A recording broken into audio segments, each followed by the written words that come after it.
Aleluia! Hoje é 29 de março. Mateus 25, Jesus disse: tive sede e não me deste de beber, tive fome e não me deste de comer, estive nu e não me vestiste, estive doente e não fostes me ver.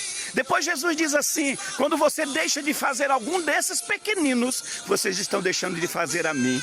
Ou seja, Jesus está dizendo que ele pode enviar pessoas precisando de um socorro e muitos poderão se negar e poderão até perder a bênção.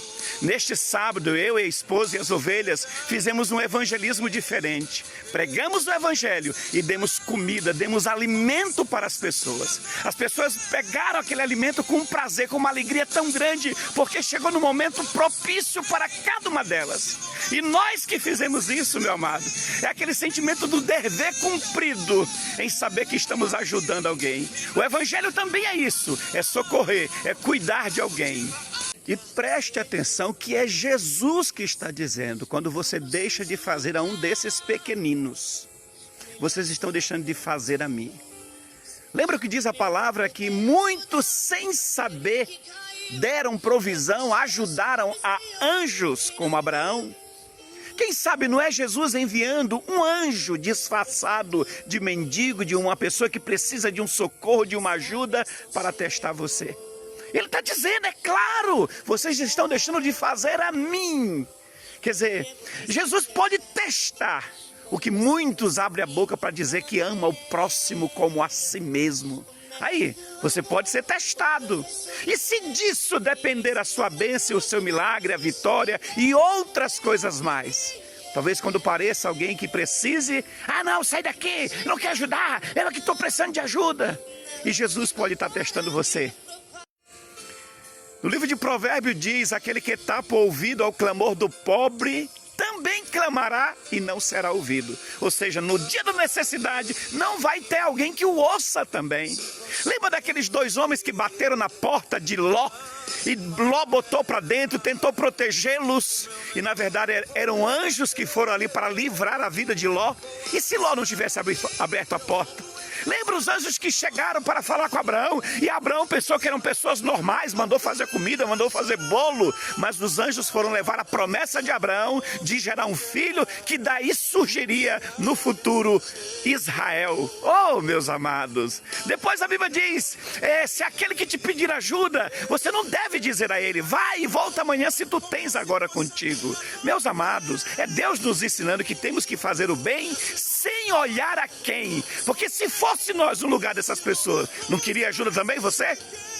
Quando eu vi aquela senhora de mais de 50 anos dizendo que ia procurar latinha para comprar mantimento para dentro de casa, que talvez nem nesse final de sábado ela iria achar um ferro velho para vender aquilo, já era a provisão do dia seguinte. Eu lembrei de mim, gente. Eu fui drogado, eu morei na rua, eu era mendigo. E às vezes eu estava literalmente com fome, não era nem para usar droga, nem para beber, era para comer mesmo. Eu me coloquei no lugar daquela mulher. Então pensa nisso, se fosse você no lugar daquela pessoa, não gostaria de ter uma ajuda? Jesus alimentou, Jesus salvou, Jesus curou milhares de pessoas. Mas praticamente não apareceu ninguém na hora que Pilatos perguntou: vocês que querem que solte Jesus ou Barrabás? Só se ouvia a voz das pessoas que dizia: soltem Barrabás. E as que foram providas por Jesus. Mas isso não impediu Jesus de fazer o que ele tinha que fazer.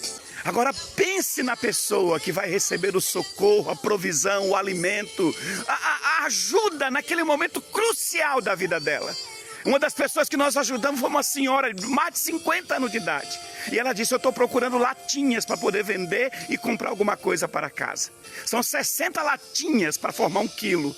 E o alumínio custa entre 6 a 10 reais. Quanto tempo essa mulher ia procurar 60 latinhas para comprar uma provisão? E nós demos várias coisas para ela. E pregamos o evangelho. Ela disse: eu preciso muito de Jesus na minha vida. E eu vou na igreja de vocês. Nós pregamos o evangelho e demos a provisão. Agora, para nós, querido, que fizemos isso, é uma sensação também indescritível ser útil, socorrer, ajudar alguém. Experimente, meu amado, fazer o bem a alguém sem olhar retorno, sem esperar alguma coisa em troca. Cumpra a palavra. E Jesus ele vai mais além dizendo, se o teu inimigo tiver sede, dá-lhe água para beber, se tiver fome, dá-lhe pão para comer. Lembra de Jairo que perseguia Jesus? Jairo um dia vai e pede socorro para Jesus curar a filha dele. E Jesus não pensou duas vezes em fazer isso. Então ajude, porque na verdade essa é a verdadeira pregação do Evangelho. O Evangelho do socorro, da misericórdia, do amor, querido. Lembre-se, Eliseu foi lá socorrer a viúva e fez a multiplicação do azeite. Elias, no meio da sua prova, foi socorrer a viúva de Serepta. Então, nós vamos cumprir a palavra de Deus, amando o próximo dessa forma, ajudando, socorrendo, cumprindo o que está contido na palavra de Deus. E se você fizer assim, a provisão, o milagre, a necessidade que você tem que ser suprida na sua vida, Deus também vai te abençoar em tudo.